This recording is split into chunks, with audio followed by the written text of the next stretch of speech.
This is Artful Discourse, your weekly escape into the vibrant world of creativity, culture, and intellectual exploration. I'm your host, Benjamin Kirk, and I invite you to join me on a journey through the rich tapestry of human thought and the beating heart of artistic expression at Fresno State's College of Arts and Humanities.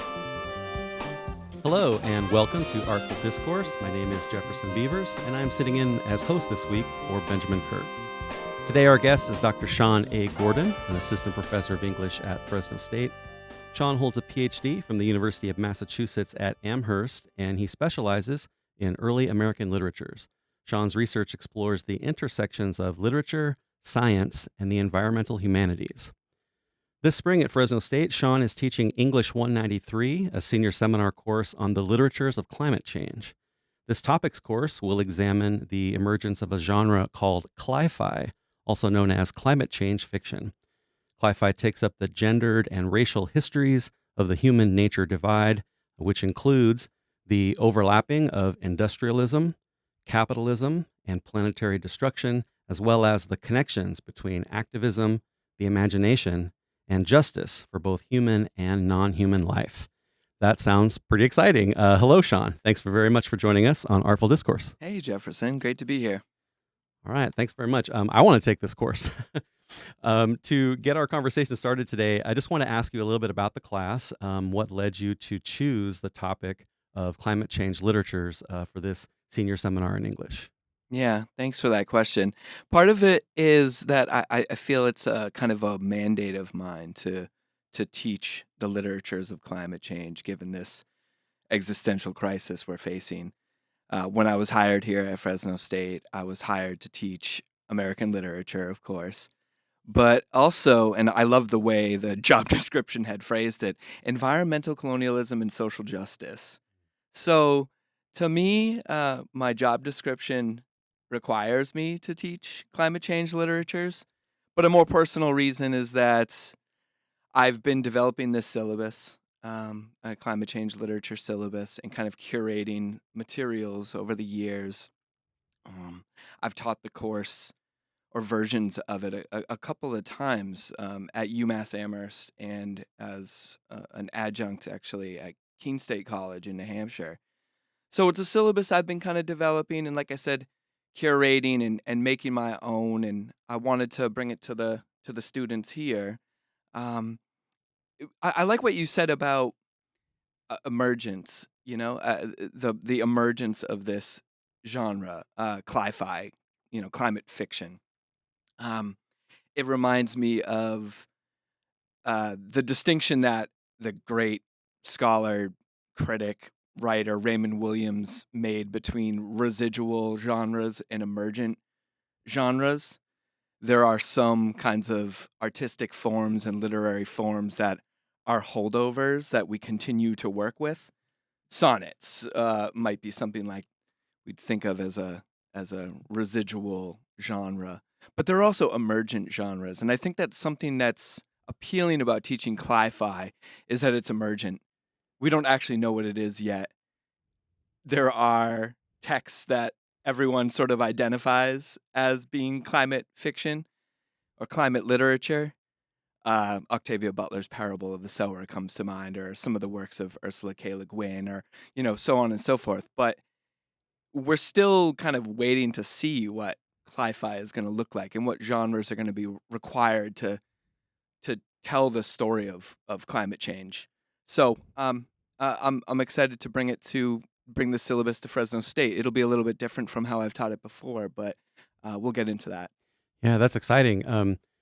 It's as you mentioned, it's exciting, but also troubling to watch these developments in climate collapse and climate change happening in real time. Right. And defining the literature. There's been literature, some of that you mentioned, that have been around for a while, but also, yeah, it's exciting to think we don't know how it's going to develop now. So.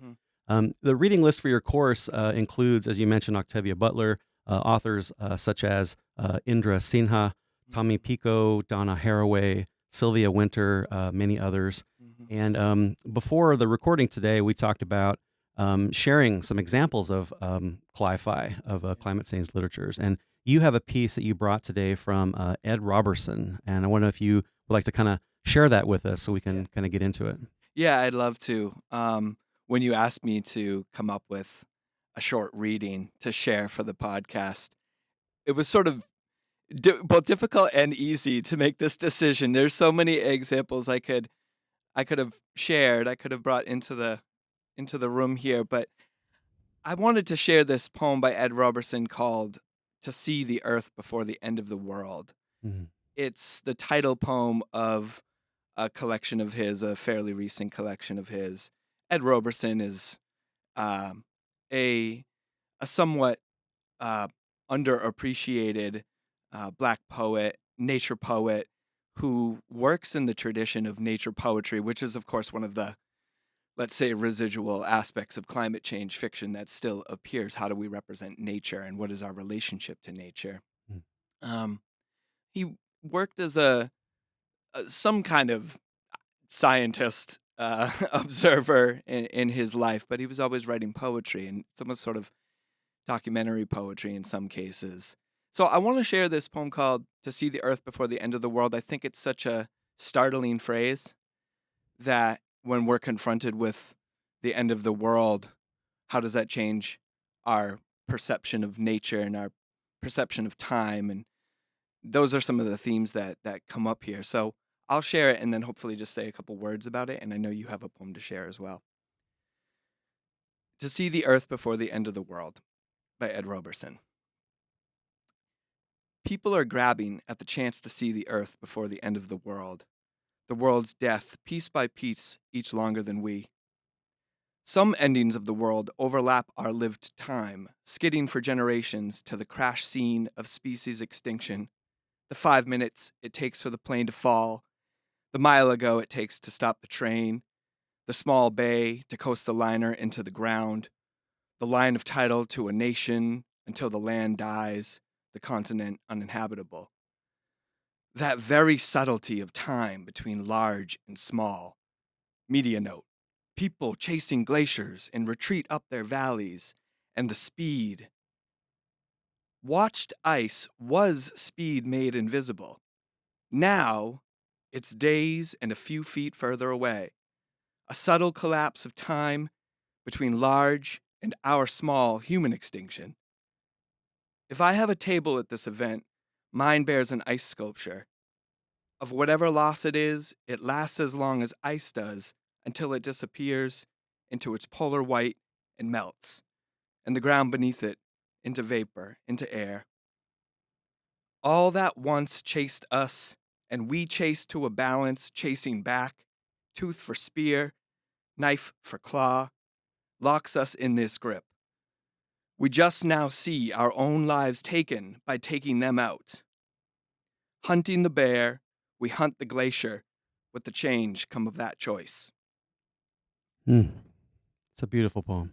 It is, and I just want to like note a couple of aspects of it. I mean, you know, this phrase in the middle of the poem, right in the middle, watched ice was speed made invisible. Yes. Now it's days and a few feet further away. I think a lot about when I'm asked about teaching climate change literature. Sometimes people are surprised that there is such a thing, that as if climate change were only the domain or only required the expertise of scientists or statisticians or, you know, real estate moguls. No, I don't know what that means exactly, but when we're talking about climate change, we're also talking about the modes of perception that are changing in human experience. And I think that line really captures it. It used to be that what ice and glaciers in particular stood for was slowness. Glacial is a term we use for the slow, imperceptible movement of things. But now ice is melting so fast that our temporalities are changing and our perception of the world is changing. And just if I had to say a couple of other things about this poem, I'm struck also by those first lines. People are grabbing at the chance to see the earth before the end of the world. Who are these people? I would have to think that Ed Roberson includes himself among, these people who want to witness nature before it's gone or before we're gone, if you will. But there's something sort of sinister and scary about this notion of grabbing to do it because it means that there is a, let's say, in a capitalist framework, sort of there's going to be an exploitation of our ability to see the earth before the world ends. And lastly, I feel like there's such a great kind of turn at the end of the poem, almost a kind of a volta. This something that kind of speeds up at the end of this poem, which is about how we have hunted the world to extinction, but in diminishing it, it's now making it difficult for us to survive, and it's making it difficult for the human to survive. It's hunting us back. So climate change as a kind of existential threat to us is represented in a really interesting way at the end of that poem. Yeah, absolutely, absolutely. It turns the tables. It turns the tables. Right. Sean, you mentioned invited me to bring a climate change type of poem to be in conversation with this one you shared from Ed Roberson.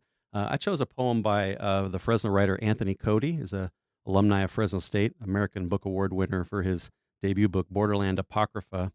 And the book essentially takes a series of Dorothea Lange Dust Bowl images. Anthony has familial lineage in the Dust Bowl on his father's side and the Bracero program on his mother's side. And he kind of meditates on these Dorothea Lange photos. And so in this one piece that I'm going to share in a moment, it's called Everywhere I Sleep, I See Dust Bowl. And it's part 11 of a 15-part series. He's looking at a Dorothea Lange photograph that's entitled Car Trouble on the West Side of Highway 33 in the San Joaquin Valley. Formerly a California cowhand and roving laborer, now with his wife, he follows the fruit. My uncle homesteaded here 60 years ago. I'm lower on money than at any time. And it's essentially a broke down car on the side of the road, and he's going through his belongings, like a snapshot of the Dust Bowl. And so here's Anthony Cody's poem, Everywhere I Sleep, I See Dust Bowl, 11. The shape of a narrative is in the shadow of the conqueror. The conqueror's shadow omits the mirror. Shape a narrative without reflection. Hard. The voice, the edge, the culprit. A priest tried to tell me once that the greatest trick of the devil is to make you believe he does not exist. The pronoun's probably right. In practice, the greatest trick is to make you believe you are not the devil. That's a lie. The priest uttered this story to a cathedral in Fresno. I don't begrudge the story, but I have a problem with the sinner. How a white man speaks of the homestead as opportunity. How a southern white man speaks against the homestead because he owns slaves, wants votes. A poet from Fresno talks of all my white sins forgiven. And I'm unsure who greenlit that absolution. Those are far too many to conjure tenderness. 160 acres. I know people were there before this was constitutional, before a person could take and till and upturn everything. Drought, wind, dust, fluke, narrative shape. Believe in a system. Believe in the shade. What does the system believe? Strap all the things you own to a car. Leave for the valley. Plant a flag. Earth has never failed, never left the living unfed. Homes the ill, retains the dead. Nothing consumes Earth. Earth does not participate. Earth waits. And I didn't know what piece you were going to choose as I chose this one, but that closing section of Anthony's poem, Earth does not participate, Earth waits, reminds me a lot of what you're talking about in the Roberson piece, right? That the Earth's waiting, it's coming, the bill is due. And I think that's a great theme in Anthony's work, and I think echoes in some of what you're talking about, right? Yeah, yeah, it really does. I think it also is an important reminder about the endurance of certain aspects of what we would call nature Yes. that our that puts our experience as humans into perspective and makes us feel, or ought to make us feel. Anyway, this poem made me feel uh, humble and small, Hmm. and that's not a bad thing. I think, if I may take the occasion just to expand a little bit on some of the themes in English 193, the climate change literature course. Talking about Indra Sinha, talking about Donna Haraway and Sylvia Wynter. For folks who don't know those three writers, one is a novelist, Indra Sinha. Donna Haraway is a critic and philosopher, and Sylvia Wynter is a philosopher as well, but also a novelist and playwright.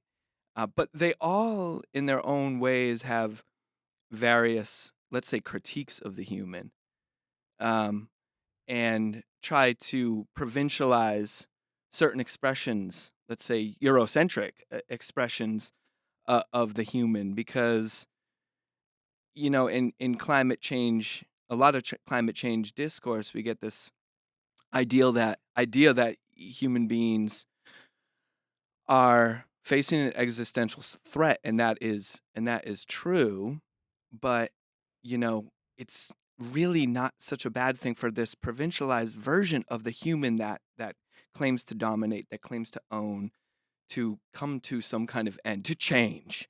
That change is actually really required right now. And adaptation of some kind is really required. And learning from the history of different forms of human expression, that's something that Sylvia Wynter would talk about, the different genres of being human. Um, Learning to be human differently is going to be really important in these moments. And Indra Sinha wrote a novel called Animals People that focuses on a character who refuses the category of the human. He's kind of a kid. He's kind of a punk kid, um, who just says, "No, I'm an animal. I am animal." And Donna Haraway is famous for writing about multi-species companionship and writing about the cyborg and sort of what it's going to take to recognize that we're not separate from nature. I mean, I know that sounds so old-fashioned to say, but we're integrated with technology. We're integrated with the earth. We need to adapt in a moment like this. Yeah, so true. All these things are extensions of ourselves, right? Yeah. Um, Again, I want to take this course. Another aspect to the class, in addition to, of course, the literature, is you're going to be looking at contemporary case studies, some real life examples from places such as Standing Rock, Flint, Michigan, Bhopal, India. How do these real life examples, kind of mingle with and extend some of the literatures you're going to be presenting? Yeah, that's a great question. Thanks for that. It may seem odd, let's say in a literature class, to be looking at historical case studies, but in Bhopal, India, and there was a disaster at a pesticide factory many years ago at this point, but it's had long-term effects for the people living there. The pesticide factory was owned by an American company. I forget what the name of it was when this disaster occurred, but they are now Dow Chemical, and they kind of haven't taken responsibility for the disaster that took place there, and they just sort of abandoned ship and left the people of Bhopal to deal with the toxicity that is leached into the soil and made it difficult to grow things and the changes that it's wrought on people's bodies. Indra Sinha's Animals People is about this disaster. It's a novelistic kind of representation of this disaster, and the various characters' responses to legal and other kinds of responses to this issue. So it seems important to just historicize the novel in that way, um, and talk about a kind of global history of climate change. Um, the other two examples, Standing Rock and Flint, Michigan, those are two.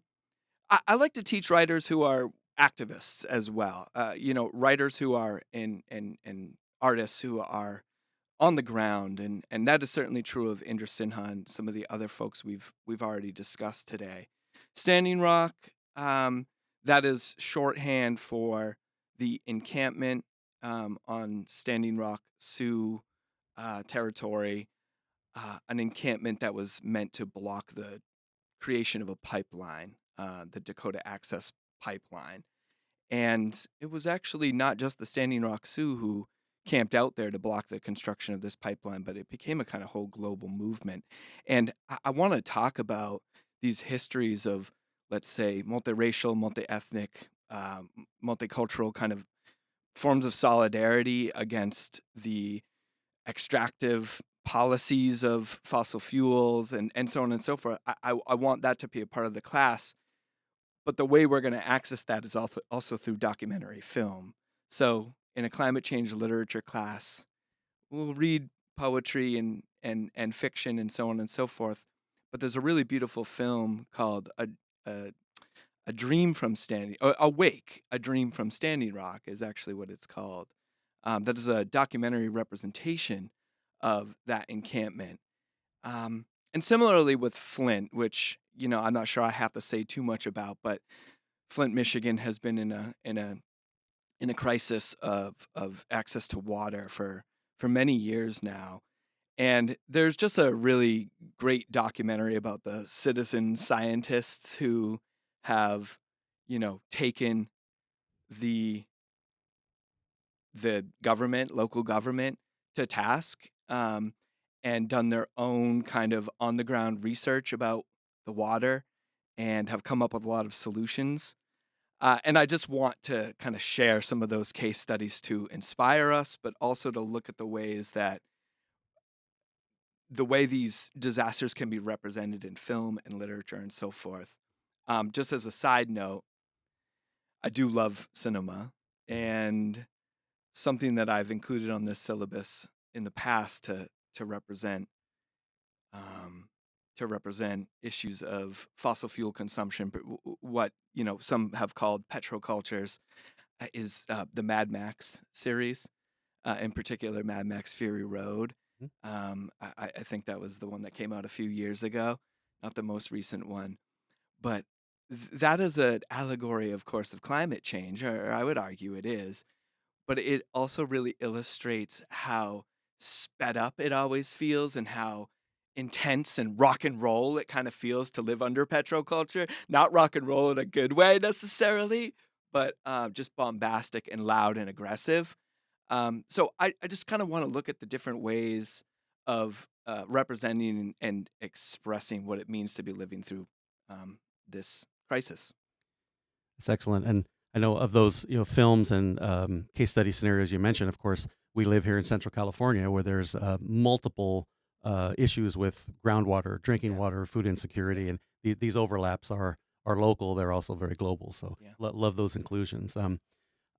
Sean, I wanted to ask you. You previously taught this course, the English 193 Senior Seminar, under a different topic. It was your very first semester on campus a couple years ago, the Plantationocene. Hmm. And I remember when you came here, I had to look up that term because I didn't know what that meant. Plantationocene. So could you explain just briefly what that concept means? Especially with you in your own research interests, and talk a little bit about how plantation mentality kind of intersects with climate change literatures. Yeah, that's That's also a great question. The Plantationocene is a term coined actually by someone we mentioned earlier in the conversation, Donna Haraway, in a conversation with a friend and also fellow scholar of hers, Anna Singh. Um, and it's a word that's meant to complicate or supplement another big geological term that is increasing in popularity, and that's the Anthropocene or Anthropocene, meaning the age of the human. So it's kind of a geological way of looking at the effect of human beings on the Earth. So we think of different geological eras or epochs, the Pleistocene or the Holocene or so on and so forth. But some scholars, Paul Crutzen, first and foremost, I believe he's the one who coined this term, Anthropocene. He did it as sort of a warning to us. He said, "Hey, the human beings," and this was quite a while ago. Human beings have had such a major geological effect on the Earth. It's really kind of Uh, it would be funny if it weren't so serious, but the geological effect we've had on Earth is going to show up to geologists 500 years from now in nucleotides, the material of nuclear waste, in plastics. That's going to leave a geological mark. There's going to be a whole layer of sediment of plastics. And then one other thing that's going to show up in the geological record that they point out is chicken bones, just from factory farming. That's going to be one of the kind of signatures, geological signatures. But to say the Anthropocene, and let me get into why Plantationocene rather than that term, but to say the Anthropocene is sort of to suggest that there's some, uh, a- you know, equality with which human beings have caused this kind of geological mark or this destruction, if you'd like to phrase it that way. And it's just not true that this uh, fossil fuel culture, that this anthropocentric kind of culture has um, emerged from every human society. It's arguably a very kind of Eurocentric and European colonial project, or part of it anyway. So Donna Haraway and Anna Singh wanted to kind of supplement that term with Plantationocene in order to say that, one of the causes of climate change, if you will, is the uh, dispersal um, of the plantation form, these kinds of closed uh, sites of industrial and other forms of production, these spaces of monocultural crop production, and so on and so forth. So I taught that course when I first came here because I, again, wanted to take that mandate of doing environmental colonialism and social justice seriously. And I wanted to kind of enter a conversation enter the conversation about climate change through a lens that was attentive to racial slavery and the plantation history of the United States, and be able to talk about some texts in the abolitionist movement that might relate to it, including, the work of Frederick Douglass and Martin Delany, and more recently, William Faulkner is someone I taught there, and Jesmond Ward as well. That's excellent. As soon as I love to hear you talk about this. And when I first looked at the term, then you start realizing all of the things that this encompasses. Right? It's really incredible.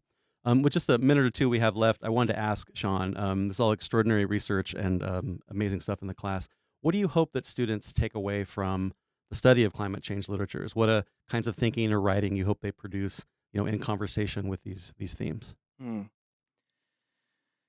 Yeah, I want them to take away the fact that there is a literary tradition um, already kind of identifiable that we could call climate fiction or climate change literature. I want them to be literary historians in that sense, and find out what the prehistory of this concept might be. It could go back into the 19th century very easily. It could go back into the work of nature writers like Emerson or Thoreau, people that I've studied closely, or Frederick Douglass for that matter. Um, I want them to um, be able to think of literature as an important s- um, form of form of theorizing climate change, responding to climate change, acting on climate change, giving us models to think differently, perceive differently, behave differently. Um, I sometimes get the question when I talk about climate change literatures, well, what are the solutions? And I'm not sure that I necessarily want students in my class to find solutions in the literature per se, but I want them to be attentive to the different gender expressions that are emerging in the era of climate change. I want them to be aware of, like Ed Roberson asks us to be, of the different modes of perception and modes of time that we're experiencing during this crisis. And in terms of the kinds of writing, certainly some research writing, some um, creative writing. I love an exercise where we follow the autobiography, if you will, of a plastic bottle or something like that. Let's get into the supply chain a little bit here. So things like that. It's going to be fantastic. I'm looking forward to seeing how that all turns out with your class. Thank you. Thank you so much, Sean, for joining us today on Artful Discourse. This has been a really great talk with you, super illuminating for sure. Thanks, Jefferson. Sean Gordon will be teaching the Climate Change Literatures class at Fresno State in the spring 2025 semester. It is a senior seminar topics course for English majors. I'm Jefferson Beavers, sitting in for Benjamin Kirk. Stay tuned next week for another episode of Artful Discourse. Artful Discourse is a production of the College of Arts and Humanities at California State University, Fresno. The Dean is Dr. Honora Chapman. This program is written, directed, and produced by me, Benjamin Kirk, the college's communication specialist. The theme song for Artful Discourse is Maiden Voyage by Fresno State music professor Benjamin Boone from his album, Joy. More information about his music can be found at benjaminboone.com. Special thanks to KFSR and FSR Underground General Manager Julie Lindahl for making this show possible. You can learn more about the College of Arts and Humanities and find an archive of our shows at our website, cah.fresnostate.edu, or on our blog, fresnostatecah.com.